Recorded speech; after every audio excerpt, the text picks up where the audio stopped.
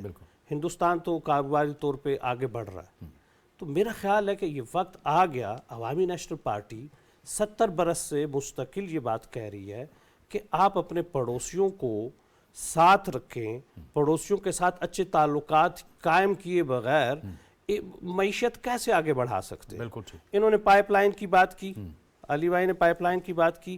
وہ کب بنے گا؟ جب آپ کے تعلقات بہتر ہوں گے. اور آپ کا یہ ملک انرجی کا ہب اس وقت بنے گا جب آپ کے پڑوس میں سینٹرل ایشیا جو ہے وہ انرجی کا ایک وہ یعنی ساری دنیا کی سب سے زیادہ انرجی تو وہاں پہ ہے، آپ کا راستہ اس کو ملے گا اور باقی دنیا میں وہ آپ کی انرجی جائے گی، تو ترقی کیوں نہیں ہوگی؟ لیکن اس ترقی کے لیے آپ کو بنیادی طور پر اس مائنڈ سیٹ سے نکلنا پڑے گا جو ہم 80 میں اور 70s میں ایڈاپٹ کر چکے ہیں اور اسی کے ساتھ چلتے رہے ہیں. اس چیز کو پیچھے چھوڑنا پڑے گا، تب جا کے ہم ترقی کر سکیں. یہ تعلقات کی جب ہم نے بات کی تو ہم نے دیکھا ہے کہ ہماری ملک کی بڑی جو جماعتیں ہیں، عوامی نیشنل پارٹی کا تو یہ موقف رہا ہے، لیکن جو 2 بڑی جماعتیں ہیں، بھلے آصف علی زرداری صاحب ہوں، بلاول بھٹو زرداری صاحب ہوں، میاں نواز شریف صاحب ہوں، وہ ہمیشہ سے کہتے رہے ہیں کہ ہم پڑوسی ممالک کے ساتھ اچھے تعلقات چاہتے ہیں، بشرطے کہ پڑوسی ممالک بھی اس جانب قدم بڑھائیں، کیونکہ ہم دیکھتے ہیں کہ ایک طرف ہر دھرم بھارت ہے، دوسری طرف افغانستان میں وہی جس کی طرف احسان صاحب نے بھی اشارہ کیا کہ ہم نے سب سے زیادہ انہی لوگوں کے لیے آواز اٹھائی اور اب وہی پاکستان کے لیے مسائل پیدا کر رہے ہیں. میرا خیال ہے کہ ہمارے ہاں یہ احساس یا یہ ریئلائزیشن اب ہے کہ معیشت کی ترقی کے لیے، تجارت کو فروغ دینے کے لیے، ایکسپورٹس کو بڑھانے کے لیے جو قریبی پڑوسی ممالک ہیں ان کے ساتھ اچھے تعلقات قائم ہونے چاہیے. اور اس طرف کافی پیش رفت بھی ہوتی رہی ہے اور کبھی کبھی اس کو پھر سٹ بیک ہوا ہے.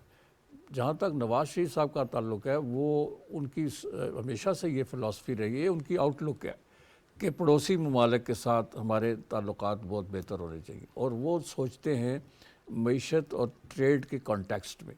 کیونکہ دنیا بھر میں ہم نے دیکھا ہے کہ جو ریجنل ٹریڈ آرگنائزیشنز ہیں، آسیان ہے اور دوسری جو ریجنل ECO ہے، یہ ساری کی ساری آپس میں باہمی اشتراک سے انہوں نے ترقی کی ہے.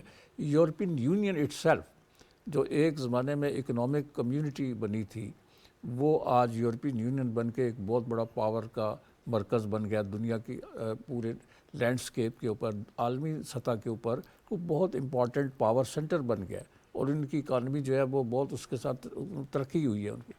میں سمجھتا ہوں کہ یہ پڑوسیوں کے ساتھ تعلقات بہتر بنانا، فارن پالیسی کو ریویو کرنا، یہ اب نئی لیڈرشپ کا ایک چیلنج ہے کہ وہ کیسے اس سے نمٹیں گے. ٹیررزم جو ہے ہمیں مسلسل ہمیں تنگ کر رہا ہے. ٹیررزم کے جو واقعات ہیں پچھلے چند ہفتوں میں، چند ماہ میں، ان میں بہت زیادہ سرج ہوئی ہے. ہم نے دیکھا بہت زیادہ ہوئے ہیں. فوج کے اوپر، پولیس کے اوپر، عام لوگوں پر اٹیکس ہوئے ہیں اور بڑے خطرناک قسم کے ہوئے ہیں. تو ایک طرف تو یہ ایک اس کی ڈائمنشن ہے. دوسری طرف یہ ہے کہ فارن پالیسی کو کیسے ریویو کرنا، یہ ایک بڑا ہمارے لیے مشکل مرحلہ ہے. جیسے میں نے کہا تھا، نازک ترین مرحلہ ہے کہ ہماری سیاسی لیڈرشپ کی یہ امتحان ہے کہ وہ اس ملٹی ڈائمنشنل کرائسس سے کیسے نمٹیں گی.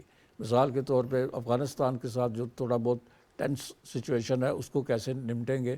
ہندوستان کے ساتھ ہمارا بہت بڑا ایشو ہے کشمیر کا، اور ہندوستان ہر وقت کوشش کرتا ہے کہ پاکستان کو ڈی اسٹیبلائز کیا جائے. یہ بھی ہم نے اس کو بھی نمٹنا ہے. اور ساتھ ہی اکانومی کو ٹھیک کرنا ہے، اور اکانومی کو ٹھیک کرنے کے لیے سیاسی جماعتوں نے ابھی تک کوئی سنجیدہ کوشش نہیں کی۔ مینیفیسٹوز دے رہے ہیں، لیکن میں سمجھتا ہوں کہ دنیا بھر سے ہمیں یہ مشورہ مل رہا ہے کہ آپ اپنی معیشت کو ری اسٹرکچر کریں، اس کی تنظیمیں نو کریں۔ پاور سیکٹر جو ہے، گیس اور بجلی، یہ ہمارا ہمیشہ سے درد سر رہا ہے۔ اس کے علاوہ فارن انویسٹمنٹ کا ایشو ہے، اس کے علاوہ اور بھی جو ماحول ہے انویسٹمنٹ کے لیے اس کو بہتر بنانا ہے، کانفیڈنس بلڈنگ میئرز کرنے ہیں تاکہ بیرون ملک سے سرمایہ کاری آئے اور پاکستان سے بھی آئے۔ احسان صاحب، آپ یو اے ای کی قیادت کو بھی بہت اچھی طرح سے جانتے ہیں۔ ابھی تھوڑی دیر پہلے وزیر اعظم انوار الحق کاکڑ صاحب نے یو اے ای کی صدر شیخ محمد بن زائد ال نہیان ملاقات کی ہے، آرمی چیف بھی اس ملاقات میں موجود تھے۔ آپ کو کیا لگتا ہے کہ کتنا پاکستان اور یو اے ای کے تعلقات مزید مستحکم ہوں گے؟ اور وہ بھی ہمیشہ سے، جیسے سعودی عرب پاکستان کے ساتھ مشکل وقت میں کھڑا رہا ہے، تو یو اے ای بھی کھڑا رہا ہے ہمیشہ سے پاکستان کے ساتھ۔ جی، خلیجی ممالک تقریباً تمام آپ کے ساتھ اپنی کیپیسٹی کے مطابق جو ہیں وہ ہمیشہ کھڑے رہیں، اور جو سب سے بڑا مسئلہ آپ کا ان کی طرف سے آپ کی طرف سے ان کے لیے آتا ہے، وہ یہ ہوتا ہے کہ آپ کا جو ریڈ ٹیپزم ہے وہ بہت بڑا مسئلہ ہے۔ اگر آپ سنجیدگی سے چاہتے ہیں، جس طرح ایک کچھ اشارے مل رہے ہیں، جیسے آپ نے ایس آئی ایف سی کی بات کی، تو پھر تو آپ کو چیزوں کو دیکھنا پڑے گا اس تناظر میں کہ لوگوں کو آپ فیسیلیٹیٹ کریں ان دا ریئل سینس، اور آپ کی عدالتیں جو ہیں نا، وہ جیسے ابھی بڑا یہ خوشائند فیصلہ ہے 184(3) کا جو آیا سپریم کورٹ سے، کہ آپ کی عدالتیں حکومتی نظام میں مداخلت نہ کیا کریں۔ آپ کو ریکوڈیک کا معاملہ جو ہے وہ کتنے بلین ڈالر میں پڑا ہے، آپ کو وہاں پہ ایک رینٹل پاور کا جو پیپلز پارٹی کے زمانے میں ایک اگریمنٹ ہوا تھا، اور وہ اس وقت کی ضرورت تھی، ٹھیک تھی، وہ آپ کو کتنے میں کاسٹ ہوا۔ تو خدارہ اس ملک کی ڈائریکشن جو ہے وہ اگر آپ نے ٹھیک کرنی ہے، تو جو باہر سے لوگ آتے ہیں، ہم لوگ بھی باہر اگر کہیں کاروبار کر چکے ہیں ماضی میں، تو ہمیں یہ پتہ چلا ہے کہ ہمیں چیزیں ون ونڈو آپریشن کے تھرو پروسیس ہو کے سامنے آ جاتی تھی۔ تو اگر آپ چاہتے ہیں کہ یہ مڈل ایسٹرن نیشنز جو ہیں وہ آپ کے ساتھ انویسٹ کریں، کام کریں، تو پھر آپ کو اپنے کام کا انداز بدلنا پڑے گا، کیونکہ جس قسم کا ہمارے ہاں بیوروکریسی کا نظام ہے، اور دوسری بات یہ ہے کہ ہم یعنی یہ بڑی بدقسمتی کی بات ہے کہ جہاں پہ نیشنل انٹرسٹ مقدم ہونا چاہیے، ہمارے ہاں یہ بڑے بڑے بیوروکریٹ ہوں یا دوسرے کوئی لوگ ہوں، وہ ذاتی مفادات کو سامنے لے آتے ہیں۔ تو یہ تمام چیزیں خوش آئند ہیں، لیکن اس کے بنیادی شرط یہ ہے کہ آپ کی سنسیریٹی کتنی ہے۔ یعنی کسی بھی پوزیشن پہ بیٹھا ہوا آدمی اس پاور کو جب اپنے لیے یوز کرتا ہے اور اپنے لیے فائدہ ڈھونڈنے کی کوشش کرتا ہے، اپنا کاروبار بڑھانے کی کوشش کرتا ہے، تو آپ کے پاس انویسٹر کہاں سے آئے گا؟ ریسنٹلی ہم نے ایک واقعہ سنا ایک ہاؤسنگ سوسائٹی کے حوالے سے۔ تو اگر اس قسم کے واقعات آپ کے دنیا بھر میں جائیں گے، تو مجھے بتائیں کہ جب لوگ یہ سنیں گے یہ باتیں، تو کیا آپ کے پاس وہ انویسٹ کریں گے؟ تو بنیادی بات یہ کہ وہ آپ کے ساتھ کھڑے رہتے ہیں۔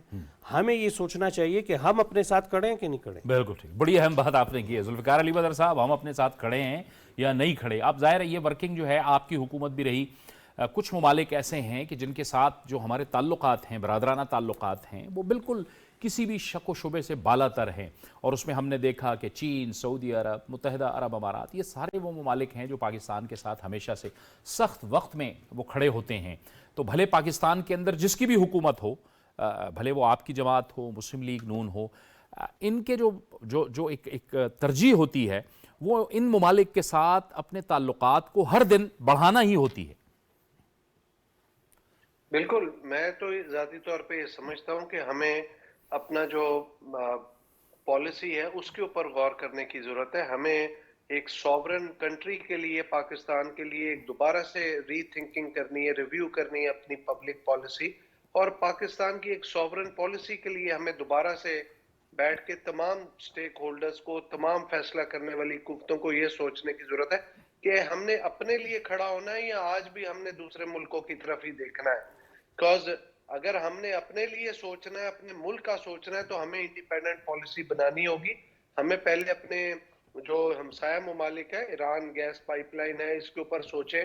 افغانستان کو ہم نے بہت ساری چیزیں ایکسپورٹ کر سکتے ہیں، اور جو سینٹرل ایشین اسٹیٹ ہے وہاں سے ٹاپی گیس پائپ لائن انرجی کے ہماری ضرورتیں پوری ہو سکتی ہیں. ایکسپورٹ بہت ساری چیزیں ہم کر سکتے ہیں اگر ہم صرف ریجنل ٹریڈ چائنا کی طرف آ جائیں, ریجنل ٹریڈ کے اوپر ہی فوکس کریں تو میں سمجھتا ہوں کہ پاکستان کو کہیں باہر جانے کی ضرورت نہیں. اور اس سے باہر ذرا تھوڑا سا ہم نکل کے دیکھیں کہ مڈل ایسٹ کے اندر بھی صرف 4 ملک, سعودی عرب, یو اے ای, کویت اور قطر, ان 4 ملکوں کے ساتھ اگر ہم اپنا ٹریڈ کا جو ہے بارٹر ٹریڈ کے اوپر ہی کام کر لیں, ایسا ہی ایف سی بنائے, اور دیگر جو بہت ساری ایسی چیزیں ہیں جس کے اوپر ہم ٹریڈ کر سکتے ہیں اور خاص طور پہ بارٹر ٹریڈ کے اوپر کام ہو سکتا ہے, تو یہ ہی ہمیں بلینز آف ڈالرز مہیا کر سکتے ہیں. ہمیں کسی ویسٹرن ملک کی طرف دیکھنے کی ضرورت نہیں پڑے گی, نہ ضرورت رہے گی.